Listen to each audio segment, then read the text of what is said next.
Welcome to The Corner, La Source's digital show dedicated to the sport and entertainment industry. Every 2 weeks, we invite a professional to share their experience, background, and challenges. The sport industry moves fast, and having their insights is the best way to keep up to speed. Welcome to The Corner.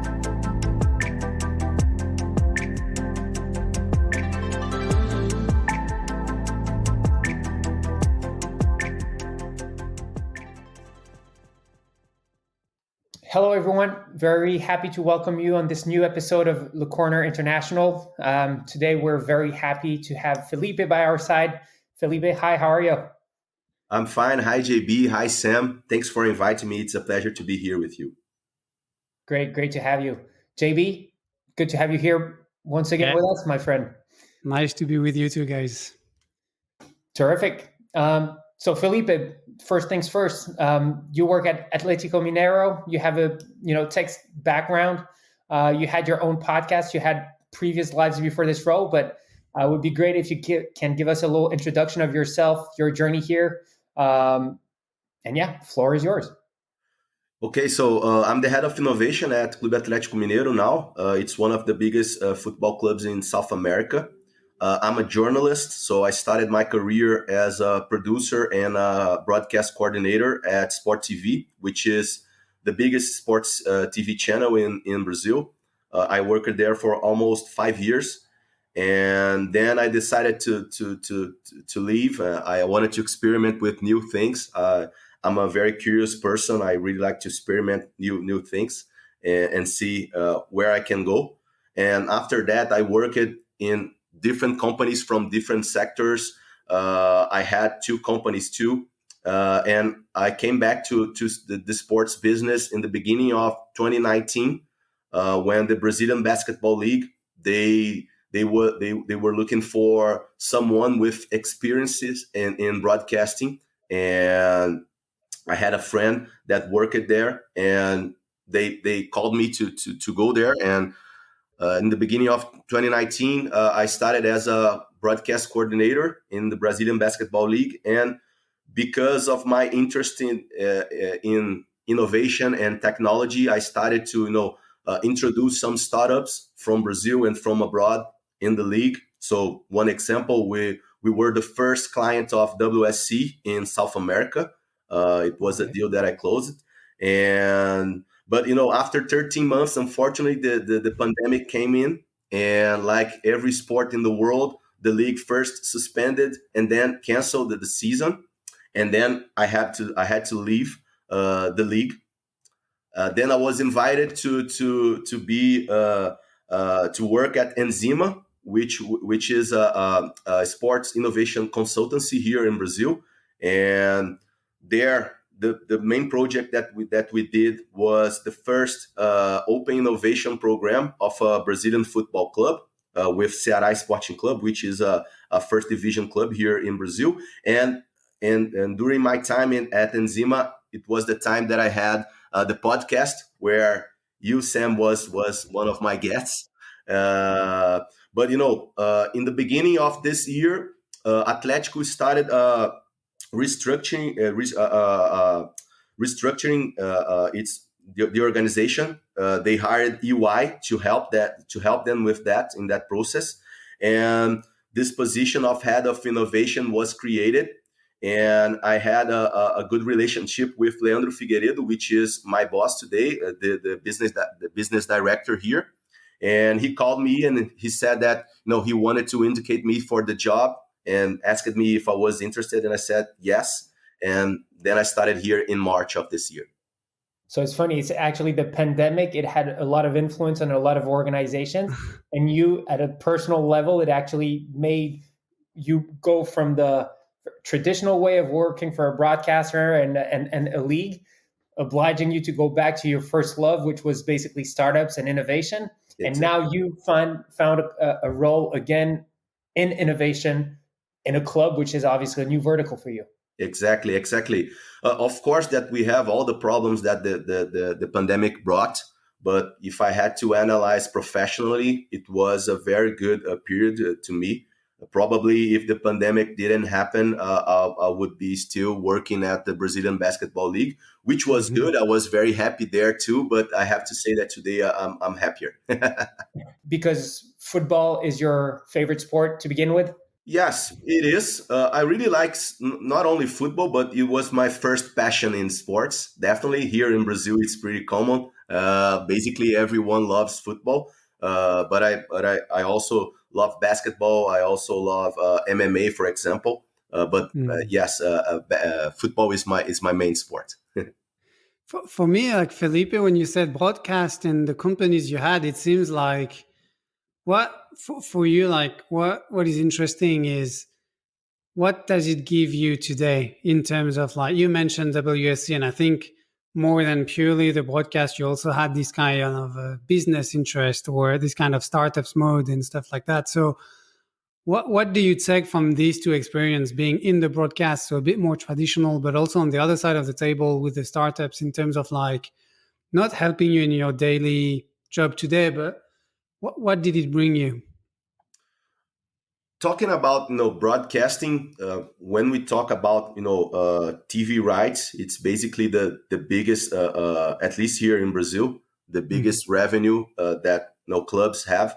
And being aware about how that business work, to me, is very important. It helps me a lot to understand what is happening in the media business today. It's changing a lot, consumer behavior and all that kind of stuff. And because of my background, I'm pretty interested in that. I'm always reading about it. I'm always talking to people from the industry. So this helped me a lot.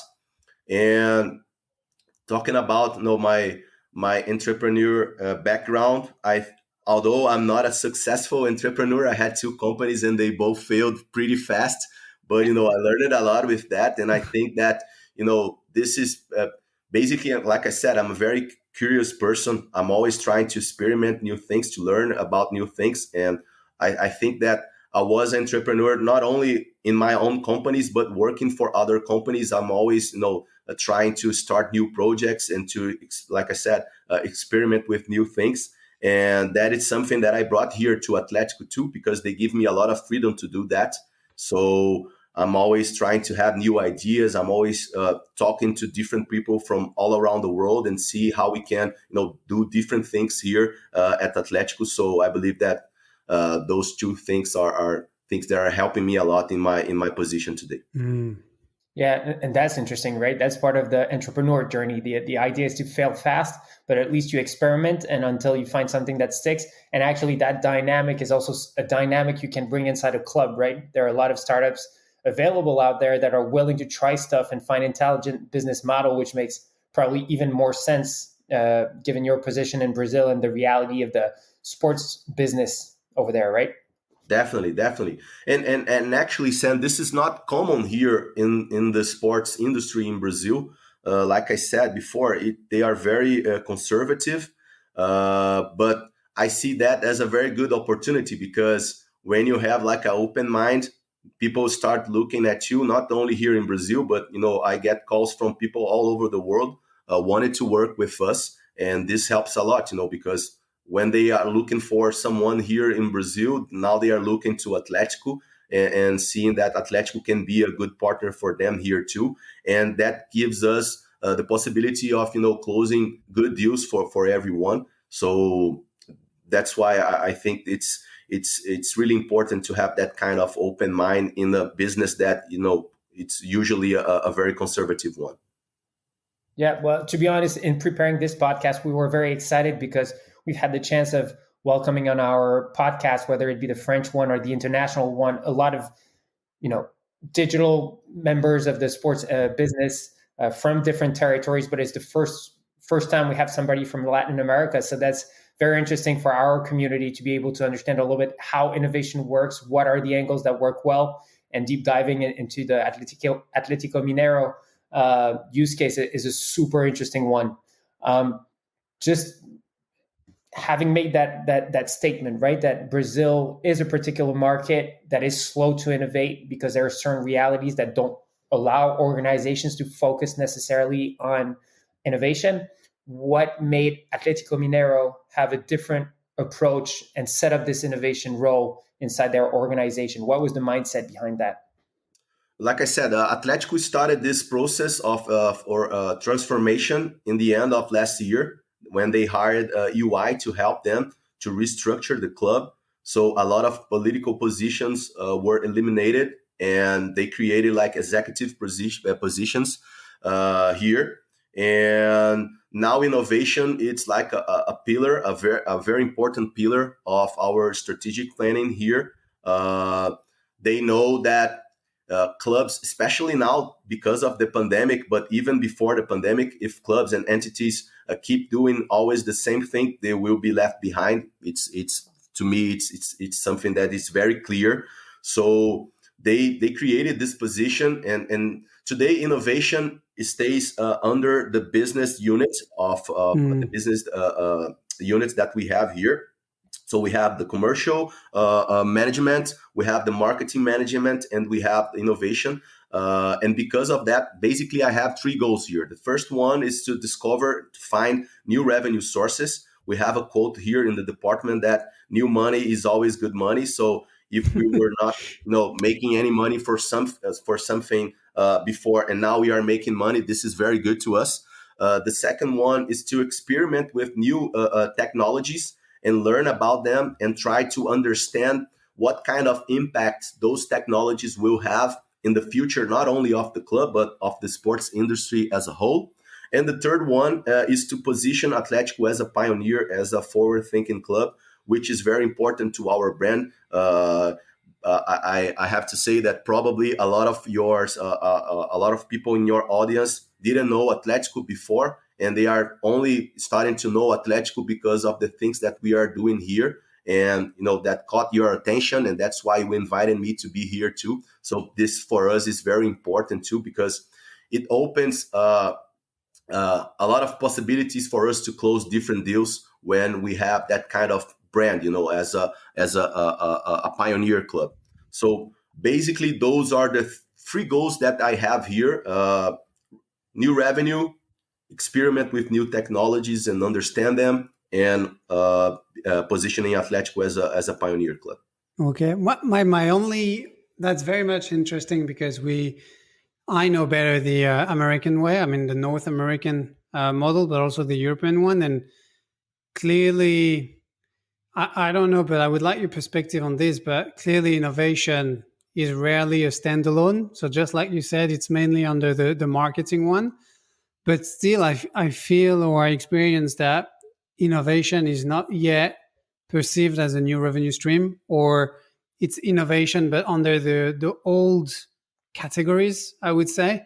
So what's your perspective on this? And do you have a different positioning than, helping sponsorship or helping the digital or helping the traditional broadcast units to help them leverage better innovation for new revenue streams? Or is it like equivalent to a new business unit that needs to drive its own money, but a bit different from these old, or let's say traditional units within organizations in sports?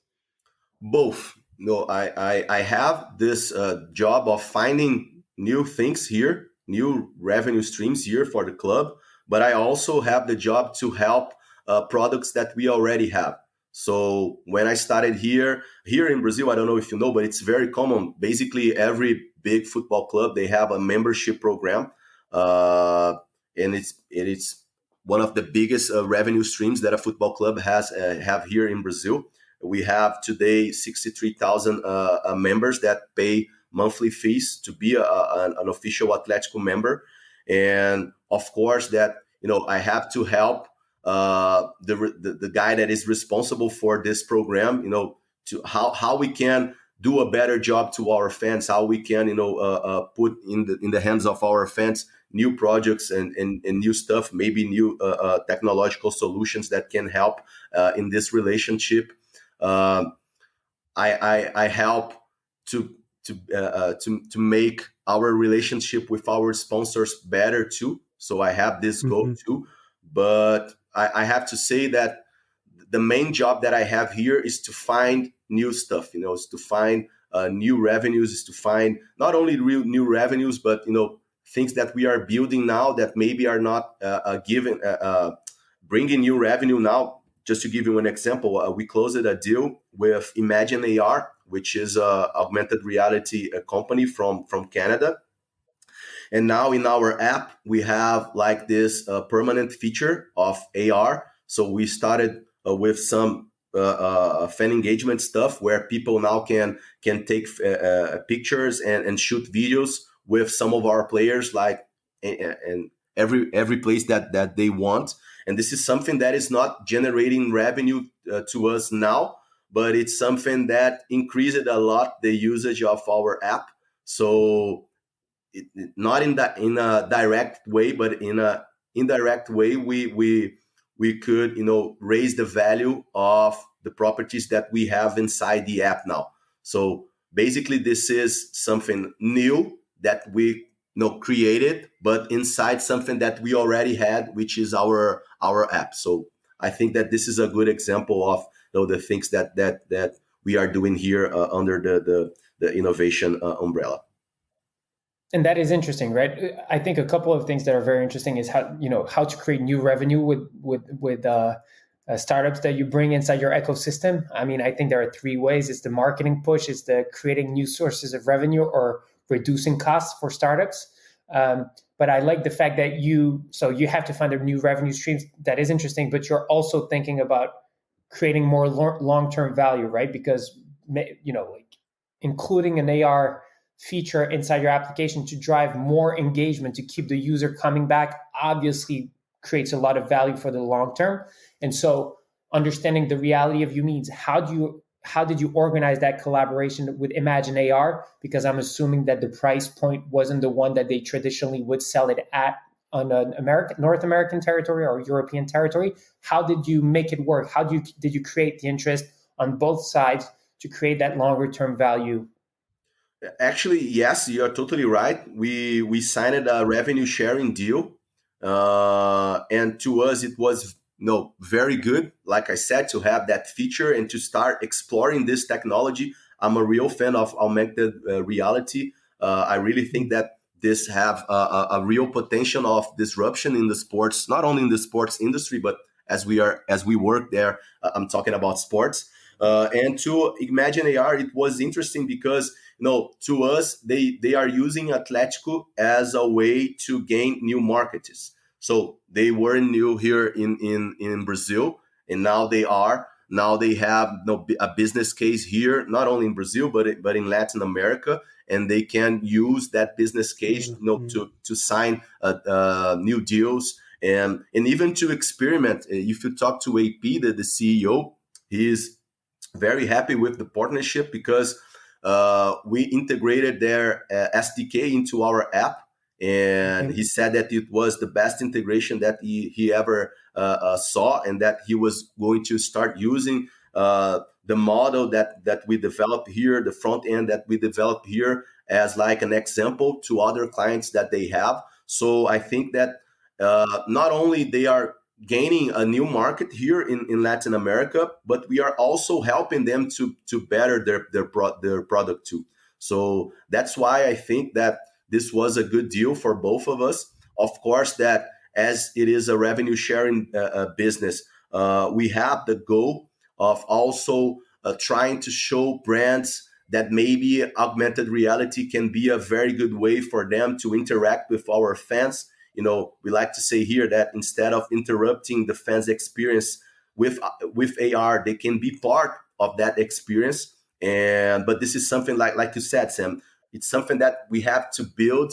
We are building from scratch, and it's a long-term journey. We like to say here that we are running a marathon and not a 100 meters sprint. And basically, under the business unit, like I said, I like to say that the commercial side of the business, the marketing management, they are totally focused on today, on the shorter term. And me, as a head of innovation, I have the freedom to look into a medium and a longer term. Super interesting. And is it something that you see beyond the initiative that is led obviously at Atlético Mineiro and really taking advantage that there's a big opportunity for the market? is it a global dynamic on the Brazilian market where more and more clubs are actually opening up to this innovation and finding those new revenue streams beyond the traditional ones? Or is it still an isolated initiative from your end? Not isolated. We have other clubs like Atlético Paranaense, like Grêmio, like Bahia. We have some other clubs that are starting to explore that, including hiring specialists in innovation just to focus on that. But if you analyze the whole market here, I would say that it is still much more a speech thing. People talk a lot about innovation, but they don't. A lot of people, they actually don't know what it is. But I believe that at least they are talking about it. A few years ago, people didn't even talk about innovation. Now they are talking about it. Now we have some initiatives like ours, like I said, like with other clubs too. And here it's pretty common. The clubs, like I said, they are really conservative, and they kind of wait for one or two clubs to to move forward, and they want to see what that will bring.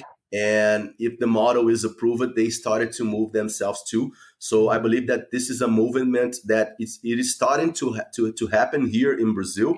But the industry as a whole is not mature enough, and even us, as a club, I don't consider ourselves an innovative club yet. We are on a path to be one. Why? But like Okay. I said, I think that this is a long journey. It's not now. It's not just because they hired me as a head of innovation. They can say that no, Atlético is an innovative club. I don't think so. I don't think that we are building our path to become one in like 2-3 years. But And so for you, Felipe, what is to be innovative? If you say that today, I understand your point in terms of it's not because you work with few startups that you are all of a sudden innovative as an organization. But for you, what is your definition of innovation, and what is the pathway actually? What is the end for a club like yours? I believe that not only for a club, but for every company to be innovative, you have to have like a mindset in everyone that works inside that organization. You have to have a freedom to everyone. Like I said, today here, innovation is under the business unit, but in my mind, innovation should walk through every department of the club, not only business, but even bureaucratic departments like financial ones, like the law department. And that's why when you have like something that runs all over the company, then I think that you are really innovative. Now we are starting building that inside the business department. But like I said, our goal, at least the goal that we have here, is to start here, have quick wins, prove that this is not a nice to have, this is a must have. And after that, we can expand to other departments here inside the club. And even the football department, when we talk about the field, I don't know what happens in Europe, but here in Brazil, they are very closed. Even physically, we have like an HQ for every department, but we have the training ground where the football department stays, and it is in a different place. So we still have that. Oh, I don't know. Here is football. You are not a guy from football. I don't know how you can contribute it with it. Yeah. Well, Mm. that's a reality. And I think that beyond a football club, it is the reality in every organization right now, is that there's a lot of silos, and the Yes. transversal approach is a hard one. And I think that starting innovation through the business unit is actually a better first start than to start an innovation pole in another department where, as JB was alluding to a bit earlier, can be considered as pure innovation, but not in the business sense of way. That is just more of a marketing tool than a real new business revenue stream. And I think that it obviously takes time, and I don't think there are that many organizations in Europe that actually are lean in the way that you're mentioning, where innovation is applied to every service, because everybody's first looking at what are the new revenue streams, and not that many organizations actually see innovation as their right initiative to create new revenue streams. And just bouncing back on that, so you launched AR and you're also implicated on NFT and crypto projects, if I'm not wrong. Exactly. This was something that we started here in Brazil. Actually, during my podcast, I met Nicolas Juliat from Sorare. I met Katie Tedman from Dapper Labs that created NBA Top Shot. And it was back then when I started to be interested in that, in the whole movement that was happening around NFTs and all the possibilities that it brings. And when I started here, I saw that this was something good for us to start exploring. And basically, we have 4 objectives with our crypto initiatives. Of course, the first one, is to explore new revenue sources, like I said. And although if we compare the revenue that we already made in these crypto initiatives with the biggest revenue streams that we have today, I don't think that they are that important. But like I said, we are playing the long journey here now. So we are kind of creating something that we hope that in 2-3 years, we will become like a very good revenue source for the club. We want to explore different ways of engaging with not only with our fans, Atlético fans, but fans internationally, people that maybe didn't know Atlético before, and because of our crypto initiatives, they started to know. They became interested in the club, and they can start interacting with us. Just to give you 2 examples, our deal with Sorare. The vast majority of people that bought our player cards are people from abroad. We sold a card in South America or even in other territories. In Asia and in Europe, not because Sorare. Well, it probably makes a lot of sense, right? They have more money. They're looking for the future Brazilian talents. Those cards have a lot of value for them. And not only that, Sam, a simple fact that the platform runs on euro. And if you compare euro with the Brazilian currency, it's interest like rates. 6 to 1.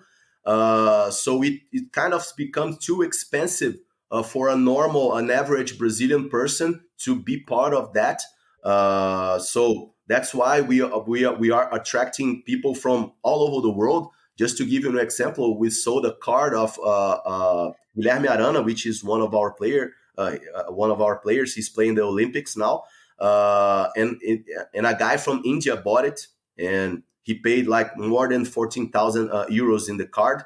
And it was probably someone who didn't know Atlético before, and now he owns a card of one of our players. Not only he has a collectible from Atlético, but also because of the cards, the performance of the players in the real world influences the performance of the card.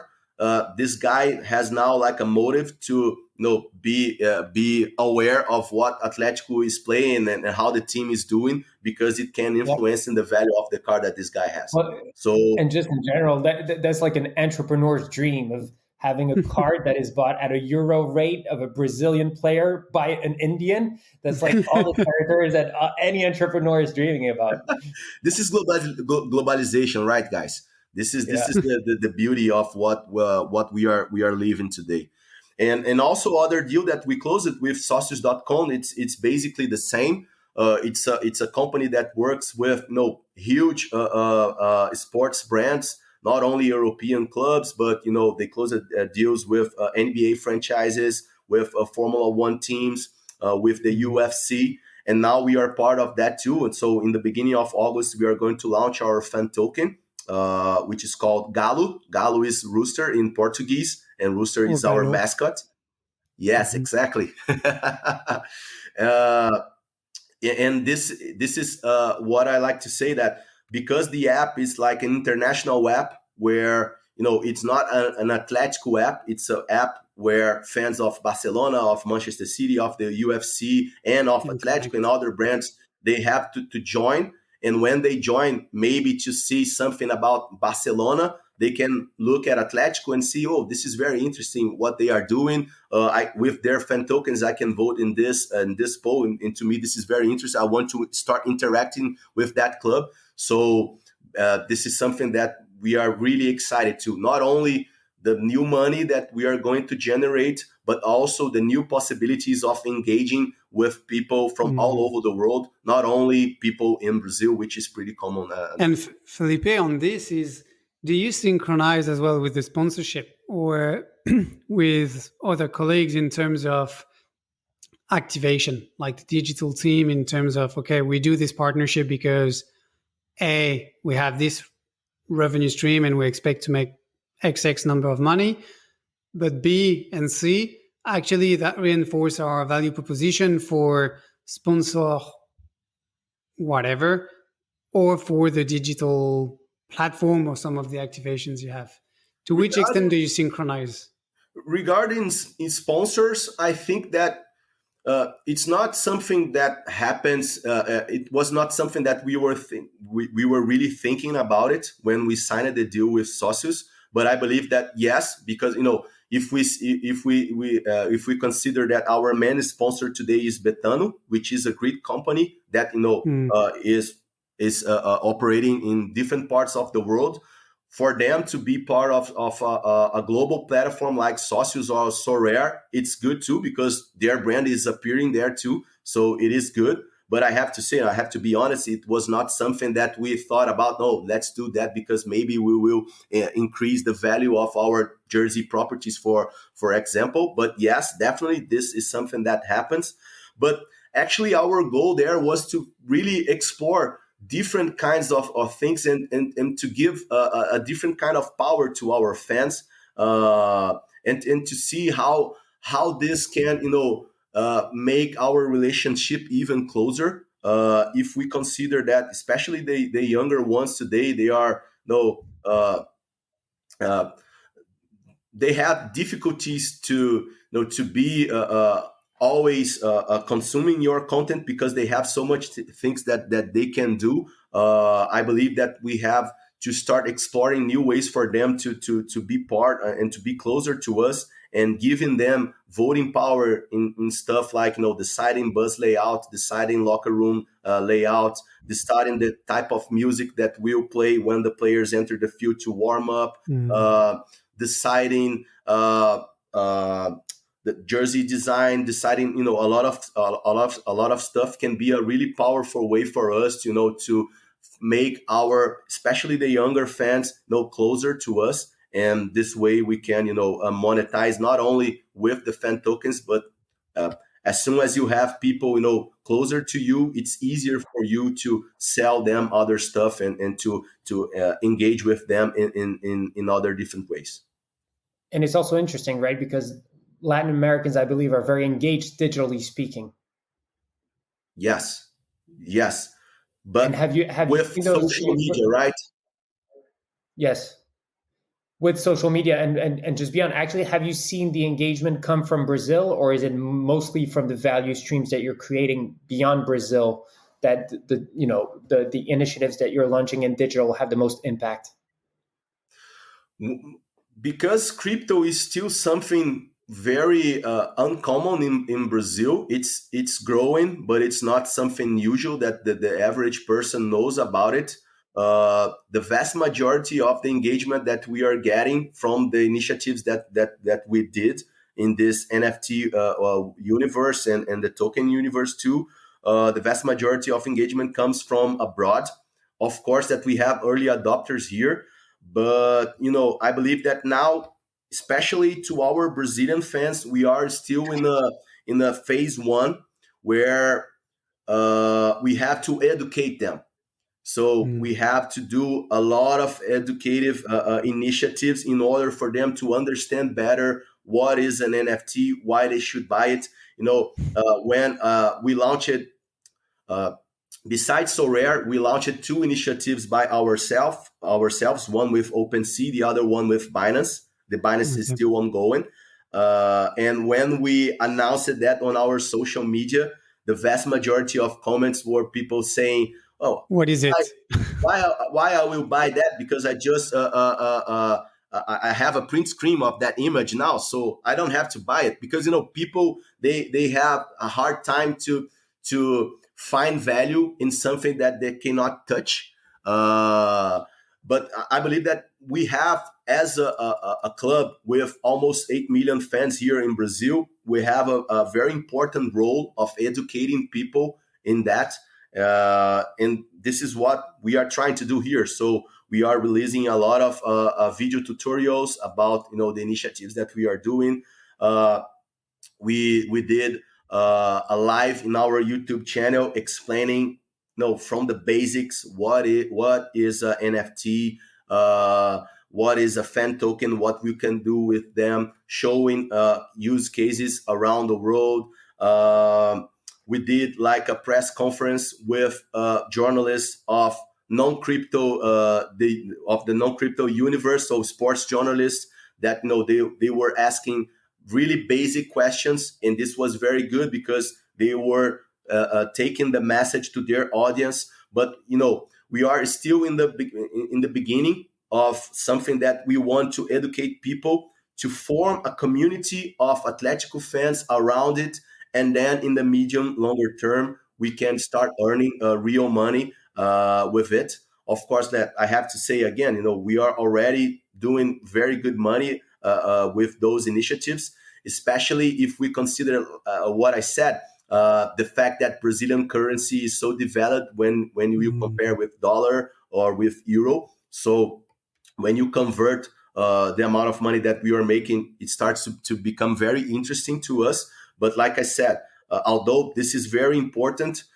specifically in this crypto case, our first goal is to build a community, and then after 2-3 years, we can start, making to leverage them. money. Okay, clear. Interesting. And just to help the audience understand a little bit better how sports is organized and just in general football, can you explain to our audience how football is organized in terms of, in Europe, we have the very standard model that there's a federation, and under it, there's a professional league, and then the clubs are in those professional league. Those are open leagues, very different than the American model. How does this whole structure look like in Brazil? Unfortunately, in Brazilian football, we don't have a professional league yet. Actually, we are in the middle of a discussion. I don't know if you heard, but we had some scandals emerging here in the Brazilian Confederation. So it's the federation. So it's the CBF. We're still managing okay. So for our audience, no professional league. No, just it's the federation itself organizing the championship. They manage everything, JB. They manage all the championships, the first competitions, second, the rights, everything. Actually, the rights. We have a law here where if you want to broadcast a match, you have to have a deal with both teams that are playing, not only the home team. And because of that, Global, which is the media company that owns the rights here, they have to negotiate individually with each club. And actually, this is something that one of the reasons that we are, like I said, we are in the middle of a discussion, because the biggest clubs here, they decided to gather finally and start talking about creating a professional league, which I think would be the best thing that people could do, because Brazilian football has so much potential that is unexplored today. And I think that this happens because the Brazilian football is still run by a political organization like CBF. And I think that you have to have this business mindset that only a professional league can have in order for you to explore the full potential that the Brazilian football has. And in terms of structure, because your competitions are structured in a very different way, does it look like the direction will be to have a unified league that would be on a yearly basis and with the typical 16 to 20 clubs, or is it going to be still very divided per region, 2 competitions a season, etc.? Actually, our calendar here, it's pretty different from what happens around the world, because Brazilian it's a continental country, so we have 27 states. So the year for us starts in January. Our season starts in January, and from January until middle of April, we have like state championships, which 10, 20 years ago were very important, championships. Now they are not. They are kind of season tournaments. And we also have the Brazilian League, although it's not a professional league. It is a league. It has the same format as the biggest leagues in Europe. So 20 teams playing twice during against each other. So 38 rounds. In the end, the team with most points, they win the championship. We also have the Brazilian Cup here. And we have the continental tournaments like Copa Libertadores, which is our Champions League. And we have Copa Sul-Americana, which is like Europe League. So it's like a second tier of the continental tournament. But both are organized by CONMEBOL, not CBF. But basically, this is the structure that we have today here. Yeah, on these two competitions, it's pretty similar to what we have in Europe with UEFA, and not the national federations managing it, but the confederation. And because of the structure of the media rights, are there actually some games that end up being not displayed on television because there are just no rights that can be found between the different parties? No, today basically every major match is shown on TV. Not only the first division, but the second, the third, and even the fourth division, the fourth tier here. Especially after companies like Maicujo and DAZN and those international companies, they enter the Brazilian market, and because the best TV rights were already sold to Globo, they had to adapt their strategies and start buying rights from the third tier, from the fourth tier. But because we are a country, a huge country, you can find clubs from the third and the fourth tiers, clubs with a lot of fans, like a lot, like 1 million fans, in clubs that are playing in the fourth tier of the Brazilian football, clubs that can put like 50, and fans are very engaged, I guess. Exactly. Those are clubs that can put like 50,000 people in the stadium when they play, even play in the fourth tier. So that kind of made those rights.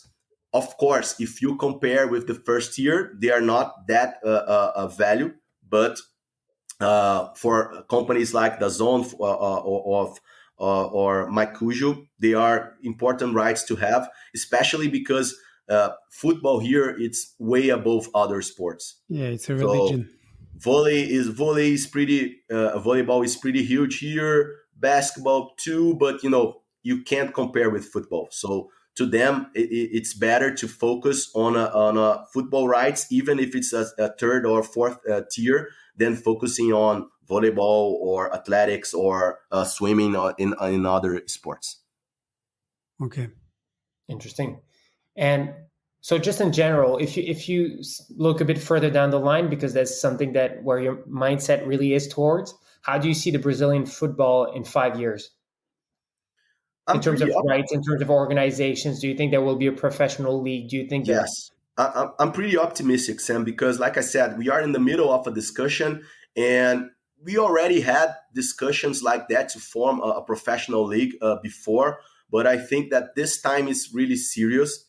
I think that we have a movement in a lot of clubs here that they are really becoming professional clubs. They are for a long time they were run by amateurs, and now they are being run more and more by executives, people from other sectors of the economy. They are coming to the sports industry, and they are bringing that knowledge and helping to make this the sports industry more professional. So I really think so.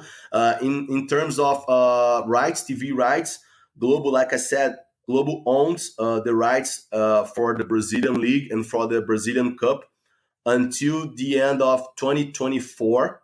But if we look at all the movements that Globo are doing here. So they stopped it to broadcast Copa Libertadores, Copa Sul-Americana, Formula One, a lot of big rights that Globo had, and because of a lot of things, Globo decided not to keep them. So I really think that when it comes the time to negotiate again the next new right cycle, the next right cycle, I believe that we will have a lot of different participants here. Global kind of always was the major player, and no one could compete with Global. But now now we have here like HBO Max, Prime, which has the opportunities here, and so giving the opportunity that's there. Do you think it will be a closed league or an open league? In what sense? A closed league? In the sense, do you think it will be an American model where it's a closed league? No. Promotion, relegation will still exist. Yes, always with relegation, because like I said, we have here in Brazil like 40, 60 clubs that have good fan bases. So you couldn't do something like that. I don't think that fans and the press and everyone would accept that well. The same way that happened with the European Super League, when everyone was talking about it, and we had all this movement of people against it. I don't think that it is a model that would fit here in Brazilian football. Yeah, and that makes a lot of sense, right? Like us as Europeans, we're like, it's relegations, and that's part of the storyline. But given the opportunity and how fragmented it is in Brazil, it does sound like the opportunity is more fertile in Brazil, just because there isn't such a strong counterbalance as the Premier League, as UEFA, as the Bundesliga, to actually say, no, we would fight against that. Exactly. But I think that we are, like I said, slowly, but we are getting there.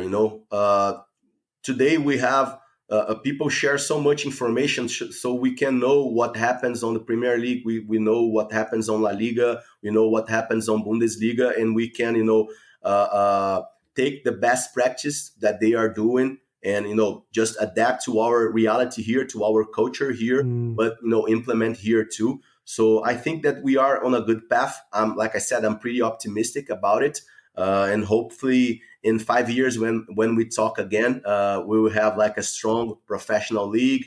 We will have Brazilian clubs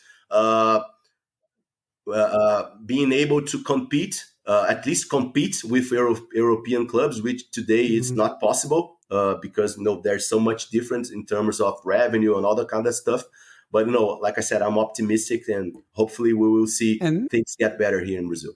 And for you, Felipe, to your view, like if you had to make a wish list, maybe it's a bit difficult, or it's something which is a bit, I don't know if it's confidential or touchy, but if you had to make some kind of a wish list, who would be the ideal partner for this new professional league?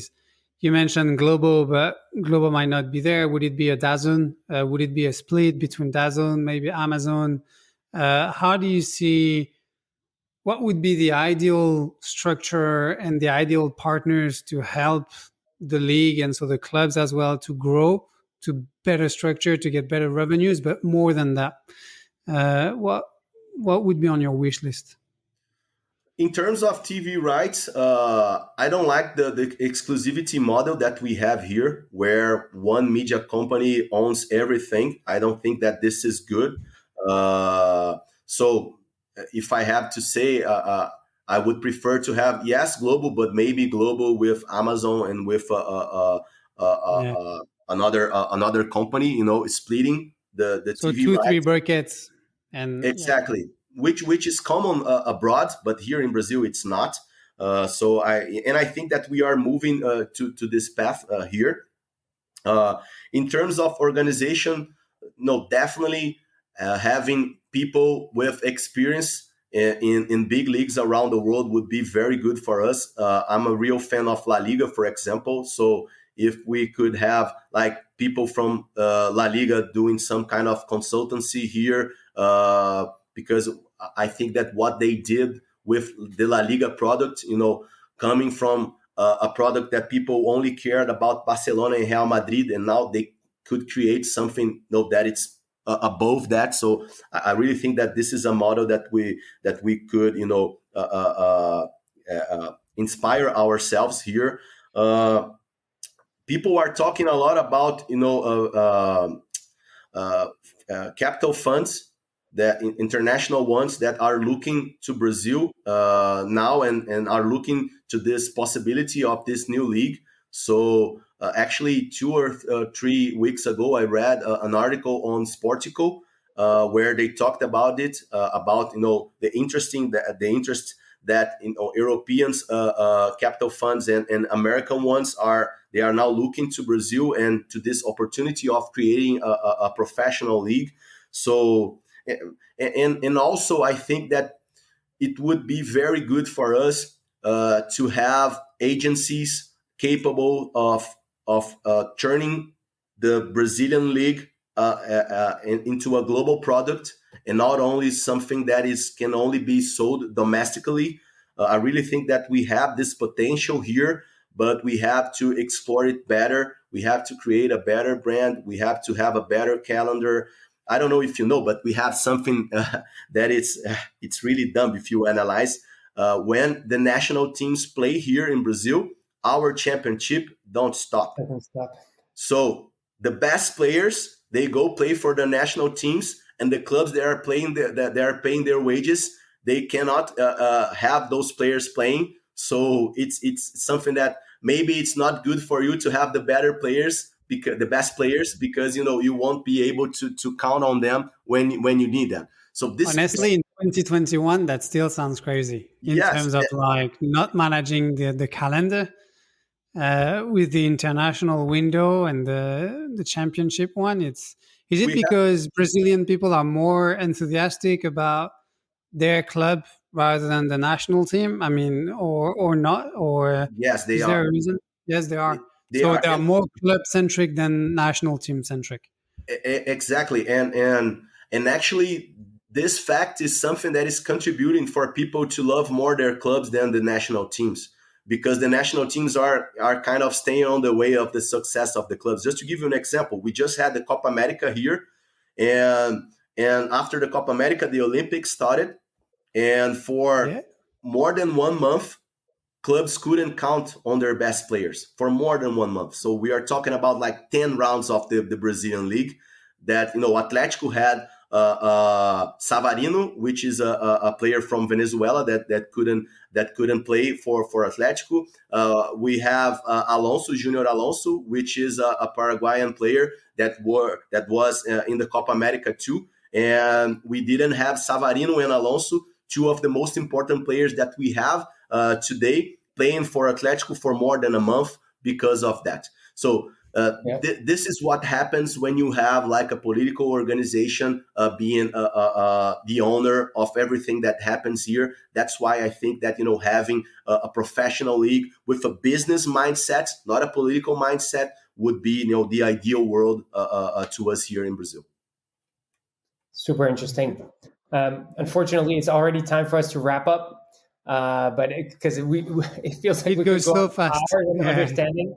But ultimately, what we have to hope for Brazilian football is that the leagues get closer to the level of the national team, so that you can actually have a proper product that brings you to the level where it should be, because Brazilian, after France, of course, have the best football players. Today I have to agree, Sam. I have to agree.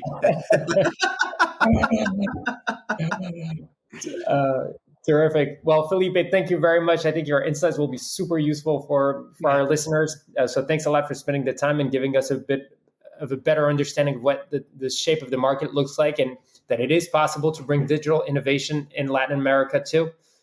Just have to get creative with the right vision behind it, and that it's not a short-term play, but a long-time marathon, to repeat what you said. Yeah, and just like, thank you. It's a bit refreshing to see that in the industry and to come up with new ideas, executing them and stuff, like being open-minded. I mean, being transparent about them and having this refreshing effect. That's super interesting and cool to see and to be able to exchange.